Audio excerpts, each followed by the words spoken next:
ส่วนที่หอประชุมจังหวัดอุบลราชธานีครับสารกลางจังหวัดอุบลราชธานีว่าที่ร้อยตีกรกฎประเสริฐวงศ์รองผู้ว่าราชการจังหวัดอุบลราชธานีเป็นประธานในพิธีถวายราชสักการะและวางพานพุ่มดอกไม้สดเนื่องในวันสมเด็จพระเจ้าตากสินมหาราชเพื่อเทิดพระเกียรติและน้อมรำลึกในพระมหากรุณาธิคุณของพระองค์ โดยมีนางทิติวรดาครับเทพเสนานายกเหล่ากาชาดจังหวัดอุบลราชธานี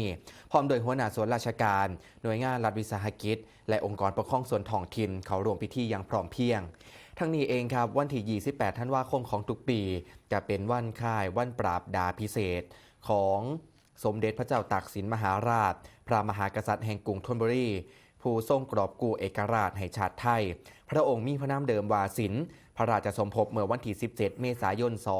2277 ทรงประกอบพระราชกรณียกิจยิ่งใหญ่ในการกู้ชาติคณะรัฐมนตรีจึงได้มีการประกาศให้มือนี้เป็นมือสมเด็จพระเจ้าตากสินเพื่อเทิดพระเกียรติและสร้างพระบรมราชานุสาวรีย์ณวงเวียนใหญ่เป็นที่สักการะรำลึกถึงพระมหากรุณาธิคุณของพระองค์สืบไปครับ